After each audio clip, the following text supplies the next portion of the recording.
Hello and good morning. Welcome again to Prairie Lakes Church. My name is Jesse Tink, and I get the privilege every weekend of pastoring our church over in Waterloo, and I'm grateful to join all of you guys, the rest of Prairie Lakes Church this weekend, give Pastor John a little bit of a break.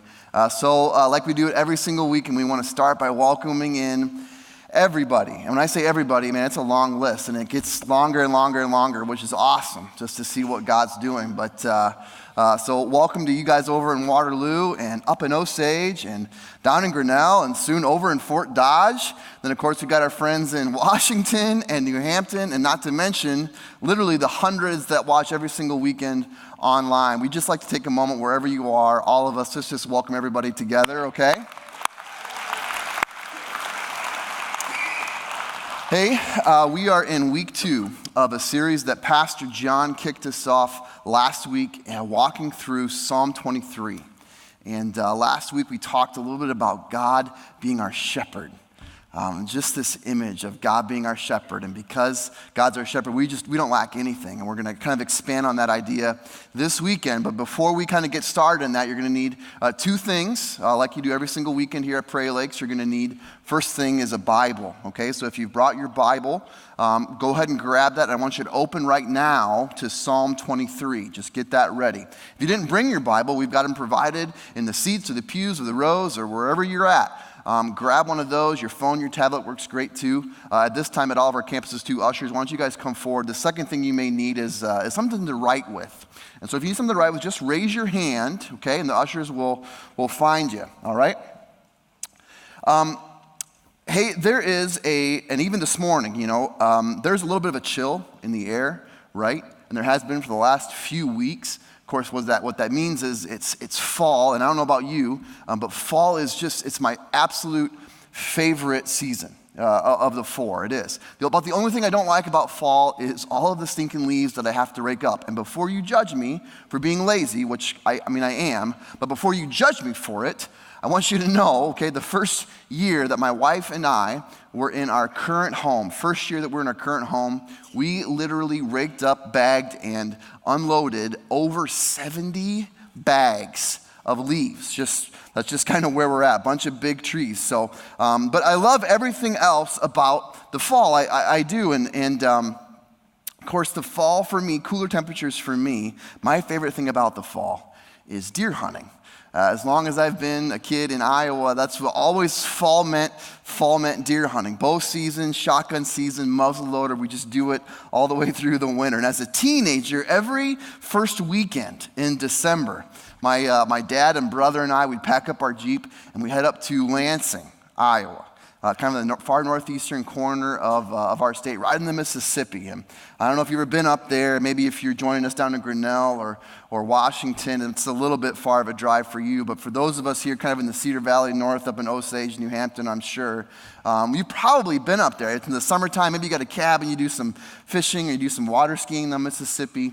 The fall, it's a great place to just go up and to see the fall colors. But it's really one of those places that doesn't look anything like the rest of Iowa. It doesn't look anything like the rest of Iowa. It's not all corn. It's not all flat. And instead, you got all these beautiful bluffs and all this timber. And I want to show you a picture just so you kind of know the lay of the land that I'm talking about. Take a look at this, okay?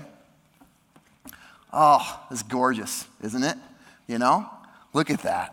That's actually a picture of the Lansing Bridge going from Iowa into Wisconsin. It's one of those great style bridges that you cross, and it kind of looks like you're going to fall right through.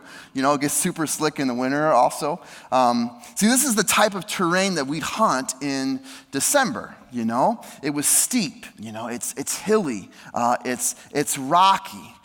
Tons of timber, which means, a lot of deadfall and a lot of brush and a lot of stickers and a lot of other things that just make walking those hills an absolute workout, I remember being a really young teenager, 13, 14 years old, and get in those hills for some of the first times and walking with the 12-gauge shotgun in my arms that weighed just about as much as I did and just feeling like I was about to die, you know.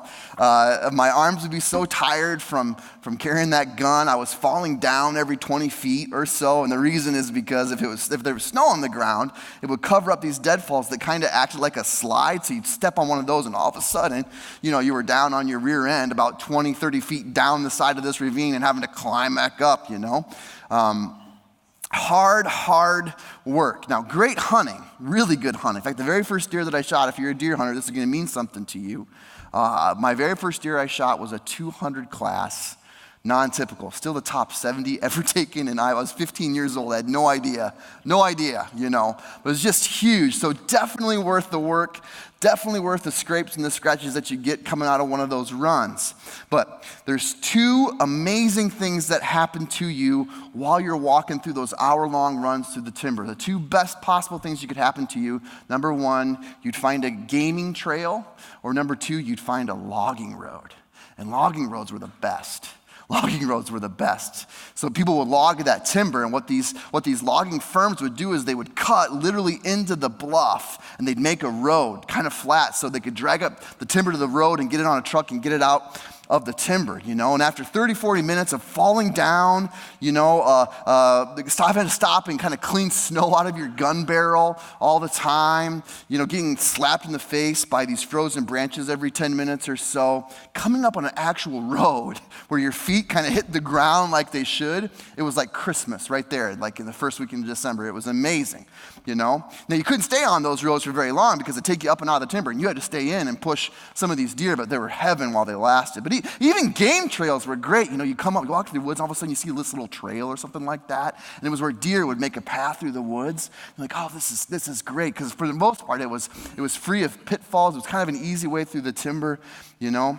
Those memories that I've got, they're still so vivid to me. You know, I can remember the feeling of going from just freezing cold early in the morning in the truck, you know, get out of the truck, to just sweating through your shirt and your hat by the time you were done.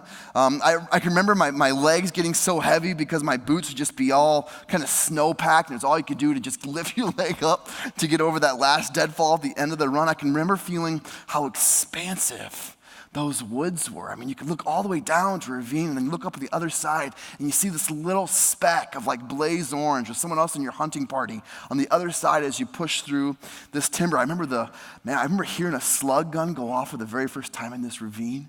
And it would just echo back and forth, and you can kind of hear the deer rustling through, and you can even see them sometimes. It was just the world that I lived in every December, the first weekend of every December. That was my world, you know. That was my geography. It was the place where still, even to this day, some of like my best and greatest stories were made in those woods on those weekends. And I tell you that story for this reason. That's what it's like for the psalmist in Psalm 23. Okay? It was his geography. It was his place. It wasn't just the place where he spent one weekend out of the year. It was the place where he spent almost every day of his life for a long time. It was where some of his best and some of his greatest stories were made. It was some of his most amazing life lessons, you know, were learned. It was his geography. So I want you to keep that in mind as we read together from Psalm 23. Let's open up our Bibles, okay? Let's take a look at this. Verse 1, we took a look at this last week. The Lord is my shepherd. I lack nothing. And then he starts going into the geography, the one that he's familiar with. He says, he makes me lie down in green pastures. He leads me beside quiet waters, and he refreshes my soul. He guides me along the right paths for his name's sake. Now, the geography that the psalmist is talking about here, I'm almost guaranteeing you, is one that we are not familiar with. And if you think you are familiar with it, I'm going to guess that whatever image you have of this geography is probably a little misguided or even maybe erroneous. See, when you and I read this, you know, these green pastures, we probably start to get images of like Iowa pasture in our mind, or like Wisconsin pasture, And we're like, when I read that, I start to see like, rolling green hills and kind of like maybe a bright blue sky with white fluffy clouds and all these like fat cows just kind of lazily grazing. Maybe like a little creek that's kind of eroded, cut its way into the grass. That's kind of what I think, but that image that I just described is not at all what the psalmist had in mind, because as it turns out, the psalmist was not from the upper Midwest. He wasn't. He was from the Mediterranean Middle East, okay? And his geography looks something more like this, okay? Take a look. Now, can you even see anything green in that picture? No. I mean, it's kind of dry, it's kind of brown, it's kind of rocky, See, this is how the wilderness is in Israel, where the psalmist was. And sheep commonly pasture in the wilderness in Israel. So the wilderness is the place where there's not enough rainfall to support crops. So you're not living in a city, because wherever they received a lot of rainfall is where you plant your crops, it's where you lived, Out in the wilderness is where the sheep were. So the wilderness has just enough rainfall to have a little bit of grass here and there, but not enough to support crops. In fact, that's the reason the shepherd had to keep these sheep on the move, because the grass was spotty. And so the shepherd would lead the sheep to a place where there was some grass, there was some water, the sheep would kind of chew it all up, and then you have to move on to the next place. And some of this grass, and the sheep would eat it, it wouldn't just grow back really quickly like it does here in the Midwest, So the shepherd would have to lead his sheep kind of around a large swath of land before he could circle back into a spot that he'd already been. Constantly on the move, okay? Constantly on the move through rough and rocky terrain, because there just wasn't much grass to begin with. And all you want to do is rest, but you can't, because you got to be constantly in the move to find the next kind of spot, And as quickly as you find the next spot where there's some food and there's some water, that spot is gone. On to the next one, It's like existing in this never-ending catch-22. It's forever being caught between like this rock and a hard place. You really need to just stop and rest, because you've been wandering for so long after food and water, but you can't just stop and rest because you need that food and water to survive. See, that's the geography. That's the geography that the psalmist has in mind when he writes Psalm 23. The guy that writes Psalm 23 is David. And David is a shepherd himself, okay? So when David writes Psalm 23, he's got these hot summer Israel days in mind, and he's got the memory of having to keep the sheep constantly on the move. And he probably remembers when he was a real young shepherd, and he didn't really know the lay of the land yet. So there's some anxious thoughts there as he's trying to figure out this geography. See, if we imprint our own image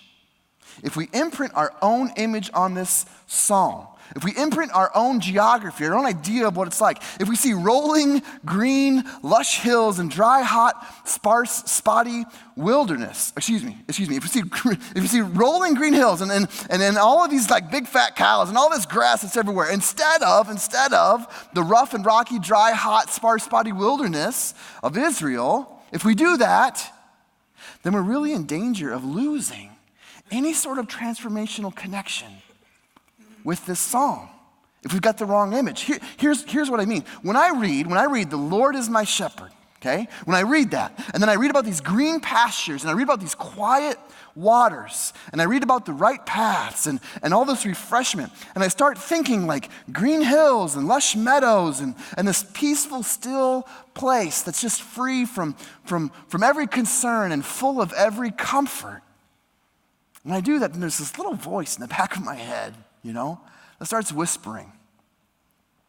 Your life looks nothing like that. Your life looks nothing like that. Your life looks nothing like this quiet, still place that's full of, just every comfort and free of all concern. Your life looks more like a train wreck of too little sleep and too little exercise and too much work and not enough prayer and bills and yard work and screaming kids, all mashed up and mangled together all the time, okay? I wish I had caught it on video. I had one of those moments. I wish I caught it on video, but I didn't. But it was Thursday morning, okay, Thursday morning before work. I'm in the shower, and that is not the moment that I wish we'd caught on video, because nobody wants to see, not even my wife, okay? But here's what's happening, okay? It's Thursday morning, it's before work, I'm showering, curtain closed, shower curtain closed, bathroom door closed, water on, full blast, okay? And even with all of that, I can hear my not yet 2-year-old daughter. Not yet 2. She's not 2 yet. I can hear her screaming at intervals. Okay? It's like, "Ma! Ma!" You know, like just like she's what is that? You know? It's not like an I'm hurt scream, you know, it's not like a come rescue me scream. It's more like something is ticking me off, and I don't really have the words yet to describe it. So this is what I'm doing, you know? And I can hear it from my shower. I can hear it. Curtain closed, door closed, water on. I can hear it. And it went on. Honestly, it went on for like 2 or 3 minutes, because she is stubborn as all get out, you know? And so finally, I've got to like tear out of the shower and tear the bathroom door open and just find her to get her to shut up, you know? Oh my gosh, and when I found her, this is the moment that I wish I had captured on video. When I found her, she's standing at her brother's open bedroom door, okay? And she's not yet 2, she's got her hand like up in the door now, but she can barely reach it. She's kind of like this, okay? My son is sitting on his bed just looking at her, all right? And she's just looking at him going, "Nah!" You know, that's what she's doing. What is that all about? What could possibly make you so mad so early in the morning that you have to create your own war chant? That's what it's like for me, like all the time. That's my life all the time. I'm crushing Cheerios into the carpet all the time. All the time. I'm ticked that I've got to fix something on the car all the time, you know? I'm walking away from work with stuff undone all the time. And don't even get me started on how many stupid leaves I'm gonna have to rake up in the next 1 to 3 weeks. See, that's what my life looks like, right? That's what our lives look like. It's not like this green, quiet pasture. My life looks more like a Norman Rockwell painting that my daughter found and just like marked up with a Sharpie, you know? And so if I go to read Psalm 23 with this image in mind of this place that's awesome and it's so comfortable, you know? If I do that, I'm gonna start thinking to myself, that's not my experience. That's not my life. And then I'll start thinking, like, what's wrong with me? What's wrong with me? What's wrong with my relationship with God? Why doesn't my life look more like that? Do I just need to pray a little bit more to find the quiet pasture, you know? Do I just need to read my Bible a little bit more to get to those quiet waters? And all of a sudden, if I do that, I've made Psalm 23, which is a psalm about how well the shepherd knows the geography of my life, which is a psalm about how good the shepherd is at leading me to a place of rest. I've made that psalm into just another thing that's not the way that it should be, you know? Because I've done something wrong, or I don't have the time or energy to do it right. And I don't want to approach this psalm like that. Let's not do that. Okay? Let's not do that. Let's approach Psalm 23 in a way that I think is probably more appropriate and true to what the psalmist is saying. So kind of as we move kind of down to the end of this time together this morning, I want to give you just 3 things, okay? 3 things that I hope is going to help us approach this part of Psalm 23 in a transformational way. In a way that results in you really getting to know this shepherd. In a way that's going to move you, I think, from the inside out to just follow the shepherd's lead, okay? 3 things. Here's the first. Here's the first thing. You just need to know this. It's the shepherd's job to lead you. It's not your job. It's the shepherd's job to lead you. It's not your job. See, a lot of us will read Psalm 23 in these quiet waters and these green pastures and this, that, and the other. You're like, oh man, I should find my way there. No. Shepherd's job to lead you. We're going to get to what your job is here in a little bit. Don't worry. This isn't like a let go, let God kind of hippie message, But right up front, in order for you and I to approach this truth, the truth of this psalm in a transformational way, in a way that allows God, our shepherd, to slip into our hearts, past our defenses, and change us from the inside out. We just need to know it's not our job to lead ourselves.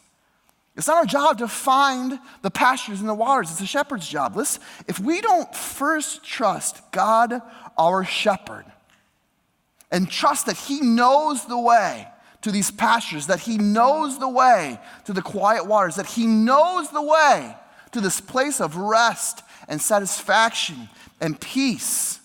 If we don't first trust that, then we're going to live some of the most anxious lives imaginable. Honestly, some of us are on this never-ending quest to find this place of satisfaction and rest, We call it purpose, or we're trying to find balance, or we're trying to find satisfaction, or self-acceptance, or others' acceptance, or safety, or security, or whatever it is, Like it's our job to find these things.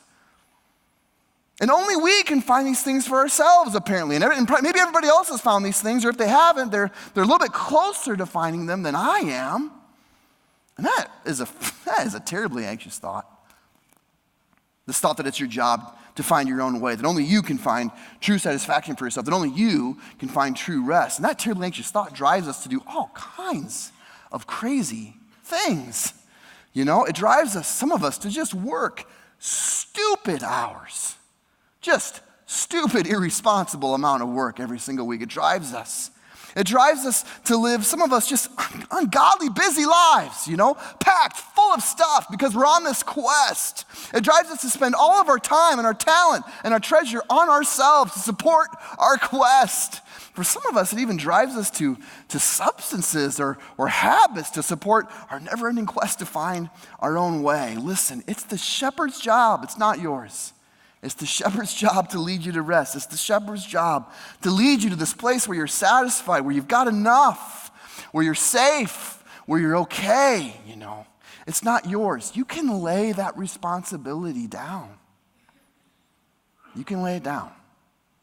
You can trust it to the shepherd, all right? That's the first thing. Here's the second. You need to know that the shepherd knows the lay of your land better than you do. Don't read Psalm 23 and think that the shepherd only knows those rolling hills. And the shepherd only knows that quiet place. And unless you can find your way to it, that's the only place that you can exist with the shepherd. No. Shepherd knows the lay of your land. He knows the life that you live every day, your real life, right? He knows that it looks and it feels sometimes more like a wilderness than a pasture. In fact, the guy who wrote this psalm wrote it exactly from that standpoint. He wrote it from the perspective of leading sheep through the wilderness to these places, to these spots that only the shepherd knows, to the spot that's lush enough and green enough and water enough, not only to support your immediate need, but also a much needed and extended time of rest. See, that's what lying down in the text implies. He makes me lie down in green pastures. It implies that these sheep have eaten and they're satisfied and they have no need to move or look further for grass. This pasture is going to provide not just this meal, but the next meal too. That's what it's like. That's what it's like to truly trust that the shepherd knows the land better than you do. You start feeling like you don't have to constantly be on the move to find something else to fill that void. God knows the landscape of your life. He knows the landscape of your life. Why would you try to find your own way? Why would you try to make your own way when the shepherd already knows the way? Why would we do that? See, when the people of Israel first read this psalm, they would have been reminded of a story from their own history. They would have been reminded of the story of the Exodus, of when they exited out of Egypt into the Promised Land. And the reason that they would be reminded of that is that David uses some of the same words that Moses used in Exodus when he told the story. And basically how the story goes is this. God calls Israel who's not yet a nation, not organized really at all, okay? Calls them out from under the known superpower at that time, Egypt. And then when God gets them through that, God leads them to the Red Sea that they can't pass with the Egyptian army behind them. And when God gets them through that, he leads them into the desert where there's no food and there's no water. And when God gets them through that, they wander for 40 years, not really knowing how close they are to where they should be, and not really knowing when they're going to get there.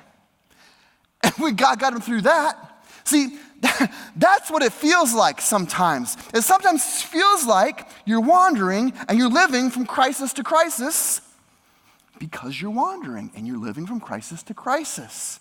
Don't get disoriented in that place. The people of God have always been there. And God always has navigated that place, you know? You can take heart that the shepherd knows the lay of that land. He knows it. You might be wandering, but the shepherd's not wandering. You might be wondering how you're going to get through this next thing. The shepherd is not wondering that. He's not. You may have been the one that got yourself even in that predicament, even in that place of wandering because of a sin that you committed, because of a mistake that you've made, and you're living the consequences of that. Don't start thinking even in that place that the shepherd's not there. The shepherd is there. Oh my gosh, the shepherd knows that place probably better than any other place. He's really good. He is really good at leading. Because he knows the lay of the land, the whole of human experience, he knows. He's made this pass a time or two, as it turns out. You know, he's led a few sheep down this path before you got there. He's found his way in this expansive wilderness of life. He knows the spots of quiet rest and satisfaction. We get all worried about it as though we're the first flock to ever cross this terrain. And we forget, man, that our shepherd, he knows. He knows. He knows our land. He knows the geography of our lives like the back of his weathered hand. Life is not some sort of divine Rubik's Cube that God just gives you and says, figure it out. It's not like that. That doesn't mean that you're always going to know what your next step is. It doesn't always mean that you're going to know what decision you ought to make or where you should go, but you can rest in the knowledge that the shepherd knows, and he will lead you, okay? Which brings us to our final thing. Your job, my job, our job is to simply follow the shepherd down the right paths. That's all our job. Simply follow the shepherd on the right path. Now, I say that and you go, you've just undone everything that you've said up to this point. Because how would I know what the right path is, you know? Like, am I supposed to be some sort of divine fortune teller who just knows where to go?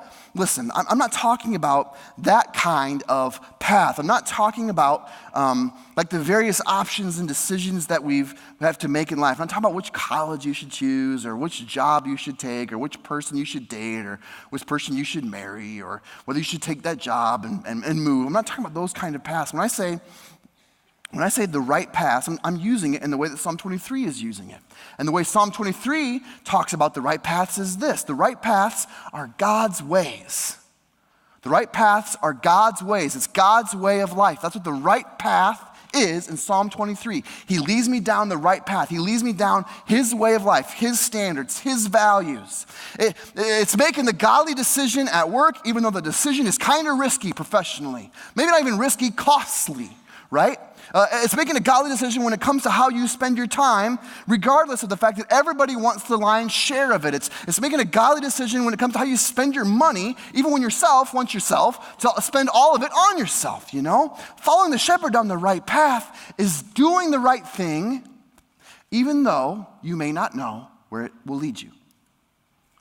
Following the shepherd on the right path is doing the right thing, even though you may not know where it's going to take you, even though you may not know where it's going to lead. You're going to find rest if you follow God's ways. You're going to find rest if you follow God's ways. You're going to find the satisfaction you're looking for if you live on God's plan, by God's standards and God's values instead of your own. God's going to lead you to that place of rest in the midst of the wilderness of life. If you just stick to his way of life. When I was finishing up seminary in Denver, Colorado, I was like three and a half years in. with my degree, plenty long enough to have been acclimated to the altitude. I decided to go on a hike with a couple of friends up a 14er, okay? And a 14er is a mountain that goes above 14,000 feet in altitude, all right? And so long story short, I got up to about 13,000 feet, several hours into this hike, and I just was so altitude sick that I couldn't go any further, It didn't matter how much water I had drank, and I drank a ton of it, I started seeing things. I was dizzy. I was nauseous. Because as it turned out, it didn't really matter how long I had been in Colorado. I am a flatlander. That's what they call me out there in Colorado. I'm an Iowa kid, There's hills, and that's fine. But you get above a certain altitude, and I turn into a pumpkin. So my friends went on ahead, and they were going to summit. And I just sat right there at 13,000 feet. I was going to wait for them to go up and come back down. But they probably had like another hour up and then back down, a couple hours total. So I had about 2 hours to wait for them to finish this hike. Well, I waited, and I waited, and I waited, and I waited.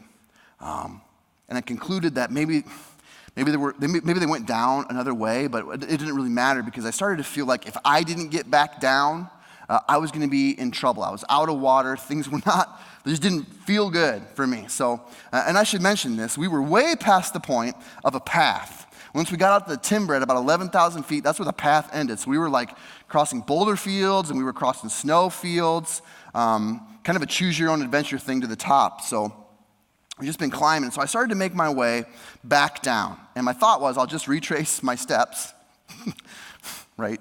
Because there was breadcrumbs along the way or something, right?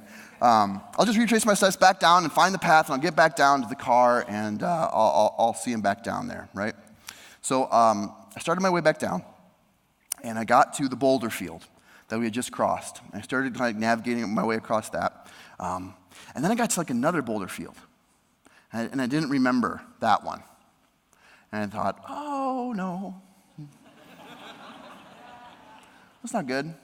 And then I got to the snowfield, and I thought once I get to the snowfield, I'd just find the tracks that we made through the snowfield. And well, I was nowhere near wherever we were supposed to be, And the snowfield was like 3 or 4 feet deep at places. And I was wearing shorts and some sneakers because I'm a flatlander, right? And so there was parts of the snowfield where like I step, and then of course my entire leg goes down, and I've got snow up to here, and I don't like that, So I start to I'm gonna try to redistribute my weight on the top of the snowfield, like army crawl. Well, that was a really stupid idea because now I'm soaked, head to toe. And honestly, at this point, I was so tired. It is still the most exhausted I've ever been in my life, physically exhausted. I got to a point, like on this snow, and I'm honest, I'm like laying on the snow, on top of the snow, and I'm thinking to myself, just stop. Just close your eyes, Maybe someone finds you, maybe someone doesn't, but anything is better than what you're doing right now. And then my next thought was, that's kind of a weird thought. I've never thought about cashing it in my entire life, And I thought, I don't really want to die in this mountain. That's a really dumb story, So I got myself up, I made my way through the snowfield, and I got down to the timber, okay?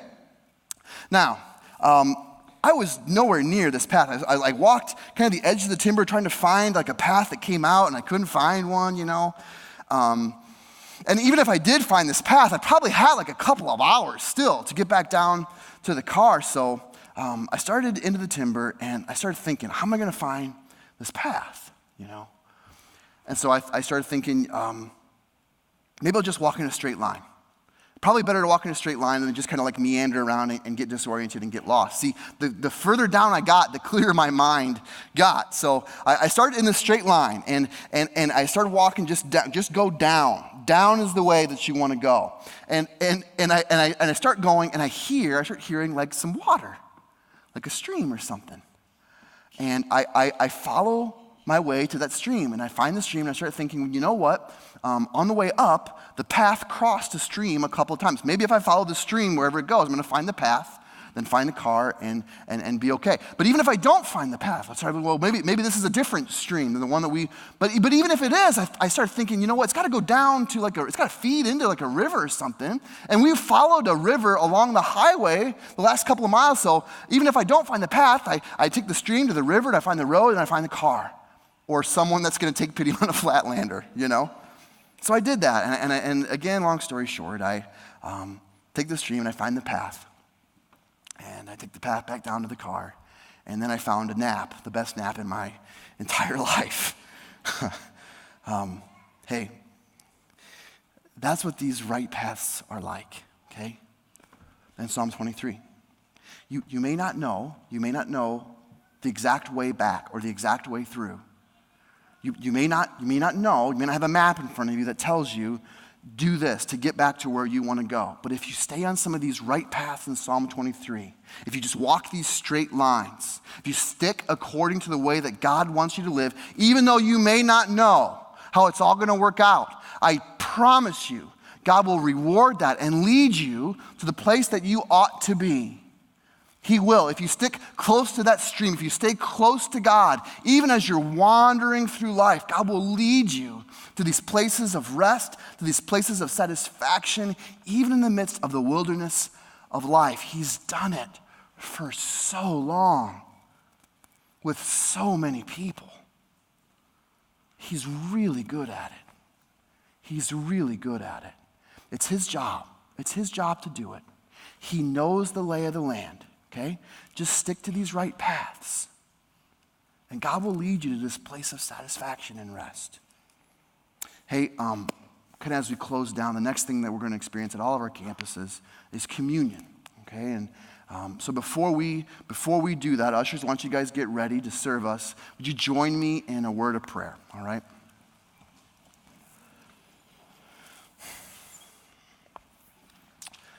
Father, our shepherd, man, would you just soften our hearts? Would you breathe your peace into our lives that comes from these truths and that come from us believing them? Would you, God, draw us into a closer, more trusting relationship with you? Man, because we're not going to be disappointed. You're so good at this. You're so good. God, if we are wandering right now, if we are kind of up against our Red Sea or up against our desert, oh Lord, would you remind us that you've been there and you know the way. God, through your grace and our faith, through your grace and our faith, would you help us to follow you where you're leading us along these right paths? Jesus, pray this in your name. Amen.